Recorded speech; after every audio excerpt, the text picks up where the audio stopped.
بلغ بنو سلطوں کا خوب چرچا کروں سلطوں کا، ہو کرم بہر خاک مدینہ۔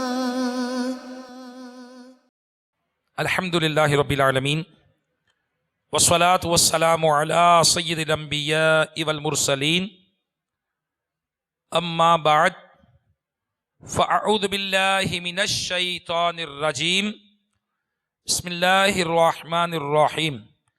الصلاة والسلام علیک یا رسول اللہ وعلی آلک واصحابک یا حبیب اللہ۔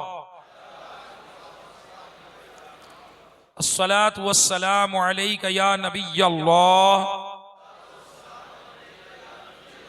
وعلی آلک واصحابک یا نور اللہ۔ نبی کریم صلی اللہ تعالی علیہ وآلہ وسلم پر درود شریف پڑھنے کے حوالے سے میرے شیخ طریقت امیر اہل سنت بانی دعوت اسلامی حضرت علامہ مولانا محمد الیاس عطار قادری دامت برکاتہم العالیہ فرماتے ہیں کہ اپنی مجالس کو مجھ پر درود پاک پڑھ کر آراستہ کرو، کیونکہ تمہارا درود پاک پڑھنا بروز قیامت تمہارے لیے نور ہوگا۔ صلو علی الحبیب صلی اللہ تعالی علی محمد وعلی آلہ وصحبہ وبارک وسلم۔ میرے میٹھے میٹھے اسلام بھائیو، آئیے اللہ تبارک و تعالی کی رضا کے لیے بیان سننے کی نیتیں کرتے ہیں۔ فرمان مصطفیٰ صلی اللہ تعالی علیہ وسلم ہے، نیت المؤمن خیر من عملہ، مسلمان کی نیت اس کے عمل سے بہتر ہے۔ تو اللہ کی رضا کے لیے میں اچھی اچھی نیتیں کرتا ہوں، انشاءاللہ عز وجل اعلاء کلمۃ الحق، یعنی اللہ عز وجل کا کلمہ بلند کروں گا۔ نبی کریم صلی اللہ تعالی علیہ وآلہ وسلم نے فرمایا، بلغ عنی ولو آیہ، پہنچا دو میری طرف سے اگرچہ کہ ایک ہی آیت کیوں نہ ہو۔ انشاءاللہ اس فرمان مصطفیٰ صلی اللہ تعالی علیہ وآلہ وسلم کی پیروی کروں گا، لکھا ہوا دیکھ کر بیان کروں گا۔ عربی انگریزی مشکل الفاظ و اشعار بولتے وقت اخلاص پر توجہ رکھوں گا کہ اگر اس سے مقصود دوسروں پر دھاگ بٹھانا ہوا تو بولنے سے بچوں گا، اللہ کی رضا کے لیے کروں گا۔ بیان کے بعد خود آگے بڑھ کر سلام و مصافحہ انفرادی کوشش کروں گا، بنیت ادائے سنت انشاءاللہ بات کرتے وقت مسکراتا رہوں گا۔ آپ بھی نیت کر لیں کہ میں بیان کے دوران ادھر ادھر نہیں دیکھوں گا، انشاءاللہ علم دین کی تعظیم کی نیت سے نگاہیں جھکائے توجہ کے ساتھ سنوں گا۔ جب بھی صلو علی الحبیب کہا گیا تو انشاءاللہ صدا لگانے والے کی دلجوئی سے، کی نیت سے اور ثواب کمانے کے لیے نمایاں آواز سے جواب دوں گا۔ جب بھی جنت کا تذکرہ آئے گا اللہ سے سوال کروں گا، دعا کروں گا یا اللہ مجھے بھی عطا کر دے۔ اگر جہنم کا تذکرہ آئے گا دعا کروں گا یا اللہ جہنم سے پناہ عطا کر دے۔ صلو علی الحبیب صلی اللہ تعالی علی محمد وعلی آلہ وصحبہ وبارک وسلم۔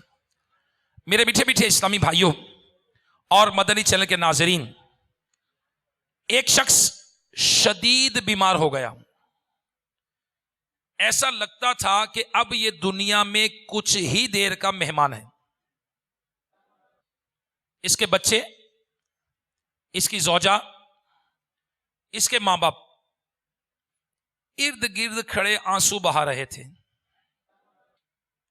اس نے اپنے والد صاحب سے پوچھا، اے ابا جان آپ کو کس چیز نے رلایا ہے؟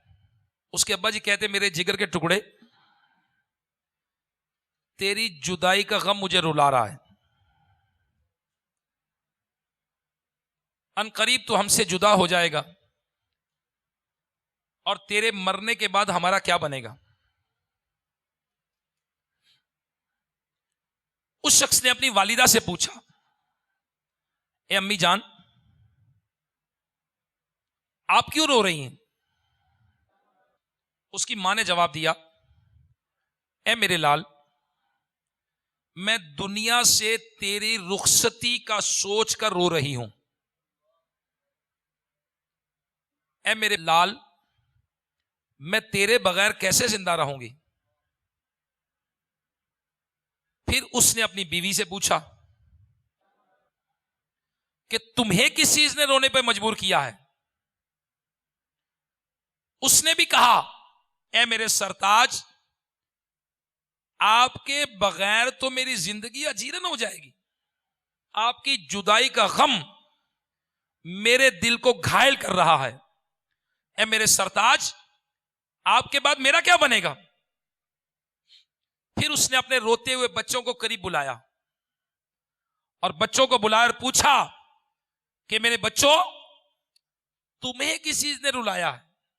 وہ بچے کہنے لگے، اے ابا جان، آپ کے انتقال کے بعد ہم یتیم ہو جائیں گے، ہمارے سر سے باپ کا سایہ اٹھ جائے گا۔ اے ابا جان، آپ کے بعد ہمارا کیا بنے گا؟ ان سب لوگوں کی باتیں سن کر وہ شخص کہنے لگا کہ تم سب لوگ اپنی دنیا کے لیے رو رہے ہو، اس لیے کہ تم میرے لیے نہیں رو رہے، تم اپنے لیے رو رہے ہو کہ تمہیں دنیا میں مجھ سے جو نفع ہو رہا تھا تمہارا وہ ختم ہو رہا ہے، تم اس خوف سے رو رہے ہو۔ کیا تم میں سے کوئی شخص اس لیے رویا کہ مرنے کے بعد میرے ساتھ قبر میں کیا کیا جائے گا؟ کیا تم میں سے کوئی اس لیے رویا کہ مجھے عنقریب تنگو تاریک اندھیری قبر میں چھوڑ دیا جائے گا اور منکر نکیر قبر میں سوالات کرنے والے فرشتوں سے واسطہ پڑے گا؟ کیا تم میں سے کوئی اس لیے رویا کہ مجھے قیامت کے دن اللہ کی بارگاہ میں کھڑا کر دیا جائے گا اور مجھ سے حساب کتاب لیا جائے گا؟ تم میں سے کوئی بھی شخص میری آخرت کی پریشانیوں کی وجہ سے نہیں رو رہا، بلکہ تم سب اپنی ذات کے لیے جو نفع مجھ سے ہو رہا تھا اس کے ختم ہونے کی وجہ سے رو رہے ہو۔ اس گفتگو کے بعد اس شخص کی روح پرواز کر گئی۔ میرے میٹھے میٹھے اسلامی بھائیوں، اب غور کیجئے، اس حکایت میں ہمارے لیے عبرت ہی عبرت ہے کہ وہ اہل و عیال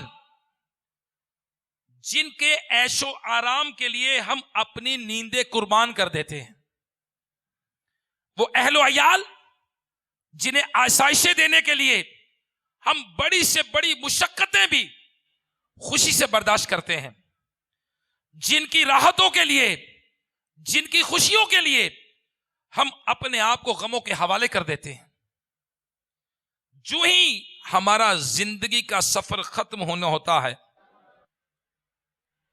انہیں اپنی فکر ستانے لگتی ہے، یہ ہمارا باپ چلا جائے گا، ہمارا کیا ہوگا؟ کاش کہ وہ مرتے وقت یہ سوچتے کہ مرنے کے بعد اس کا کیا بنے گا، جس نے ساری زندگی ہماری خاطر تکلیفیں اٹھائیں، جس نے اپنی جوانی کو ہمارے نام پر قربان کیا، راتیں جاگ جاگ کر مال کمایا، ہمیں آسائشیں فراہم کی، آج ہمارا شفیق باپ دنیا سے رخصت ہو رہا ہے، یہ آج قبر میں جا رہا ہے، اور قبر میں جانے کے بعد یہ شخص کا کیا بنے گا؟ میرے پیارے اسلامی بھائیوں، کاش، اے کاش کہ وہ ہمارے لیے فکر کرتے، ایصال ثواب کرتے، کوئی نیکی کا کام کرتے کہ ہمارا شفیق باپ دنیا سے چلا گیا جس نے اپنی جوانی کو ہماری آسانیوں کے لیے قربان کیا، ہماری خواہشات پر قربان کیا، آج وہ باپ دنیا سے جا رہا ہے، اے کاش کہ ہمارے بعد وہ ہمیں ایصال ثواب کرتے، مگر ایسا دیکھنے میں نہیں آتا.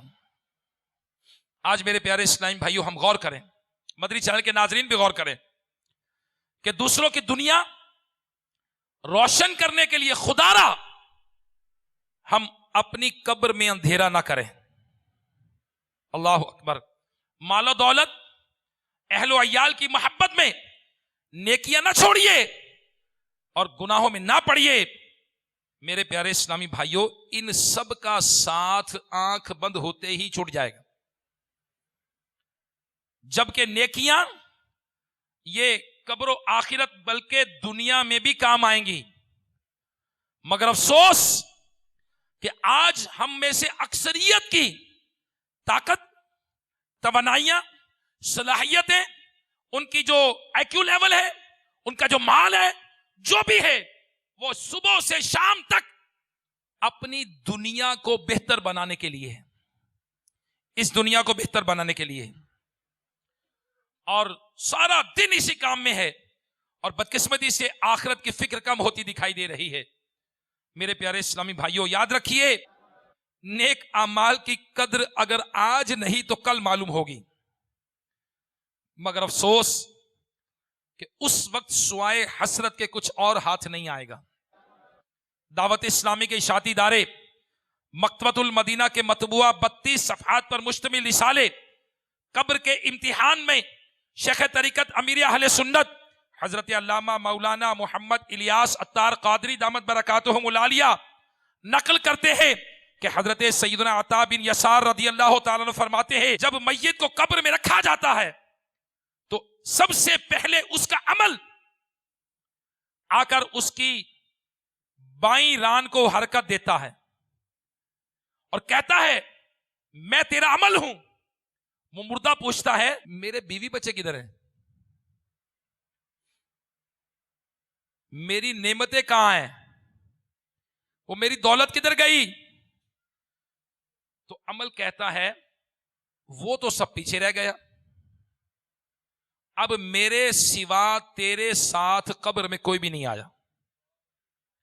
وہ مردہ حسرت سے کہتا ہے اے کاش میں نے اپنے بال بچوں, اپنی نعمتوں, اپنی دولتوں کے مقابلے میں تجھے ترجیح دی ہوتی, کیونکہ تیرے سوا میرے ساتھ آج کوئی نہیں آیا. شیخ طریقت امیر اہل سنت مولانا محمد الیاس عطار قادری دامت برکاتہم العالیہ فرماتے ہیں, گھپ اندھیری قبر میں جب تو جائے گا, بے عمل بے انتہا گھبرائے گا, کام مال و زر وہاں نہ آئے گا, غافل انسان یاد رکھ پچھتائے گا. حضرت سیدنا ابو ہریرہ رضی اللہ تعالی عنہ سے مرفوعاً مروی ہے, آپ فرماتے جب کوئی شخص مر جاتا ہے تو فرشتے کہتے ہیں اس نے آگے کیا بھیجا, اور لوگ پوچھتے ہیں اس نے پیچھے کیا چھوڑا ہے. لوگ کیا پوچھتے ہیں, پیچھے کیا چھوڑا ہے, اور فرشتے کہتے ہیں اس نے آگے کیا بھیجا ہے. جی ہاں, مفسر شہیر حکیم الامت مفتی احمد یار خان نعیمی رحمت اللہ علیہ اس حدیث پاک کے تحت فرماتے ہیں, یعنی مرتے وقت اس کے ورثاء, اس کے بچے, اس کے گھر والے, اس کے رشتہ دار تو چھوڑے ہوئے مال کی گنتی کر رہے ہوتے ہیں, چھوڑے ہوئے مال کی فکر کر رہے ہوتے ہیں کہ یہ کیا چھوڑے جا رہا ہے, جبکہ فرشتے اس کی روح قبض کرنے کے لیے آتے ہیں, وہ اس کے عقائد و اعمال کا حساب لگا رہے ہوتے ہیں. اللہ اکبر. میرے میٹھے میٹھے اسلامی بھائیوں, دولت دنیا کے پیچھے تو نہ جا, آخرت میں مال کا ہے کام کیا. دل سے دنیا کی محبت دور کر, دل نبی کے عشق سے معمور کر, لندن و پیرس کے سپنے چھوڑ دے, بس مدینے ہی سے رشتہ جوڑ لے.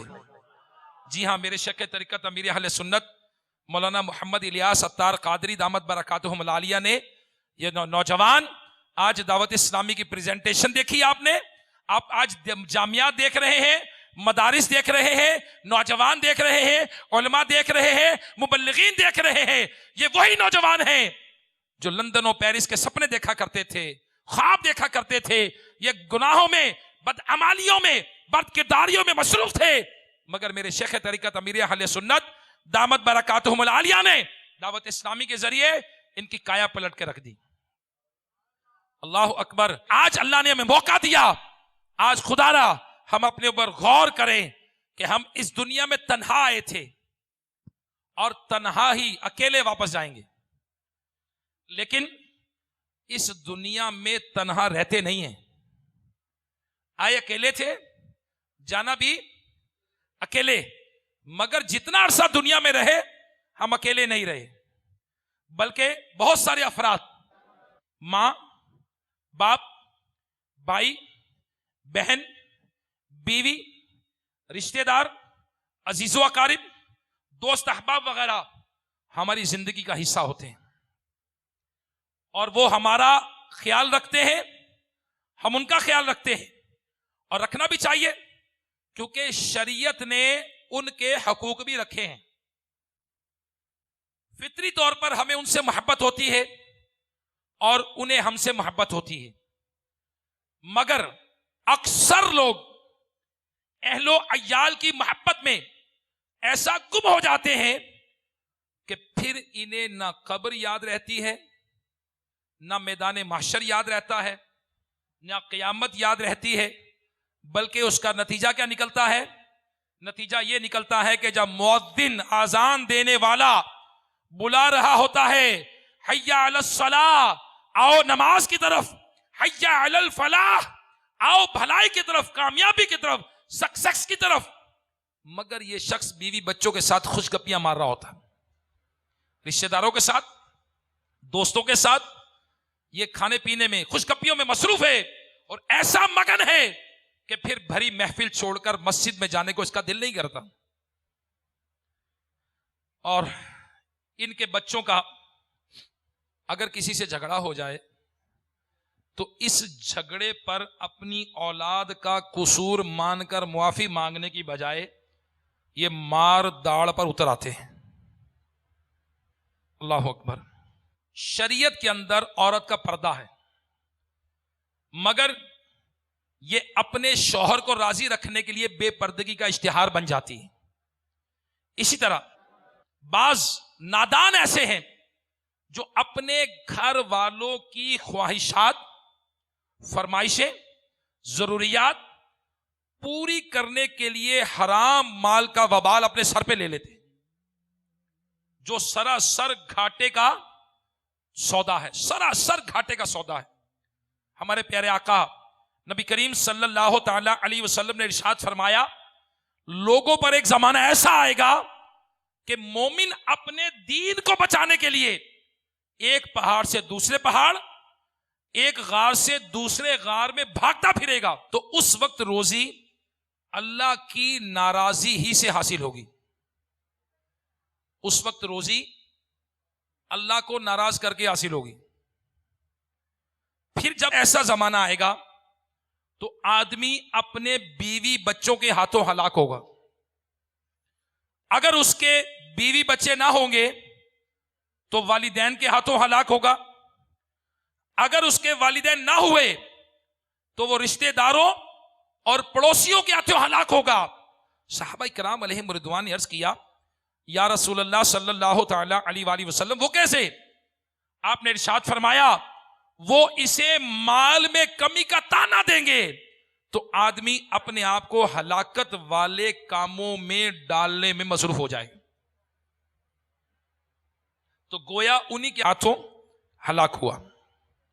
تو میرے میٹھے میٹھے اسلامی بھائیوں، کیسا بد نصیب ہے وہ شخص کہ جو لوگوں کے لیے جہنم کا آگ خریدے، لوگوں کے لیے. اب وہ جنت میں جائیں گے، ان کی نیکیاں ان کے ساتھ، ان کے اعمال ان کے ساتھ، مگر ہم لوگ دوسروں کے لیے جہنم میں جائیں. کیوں؟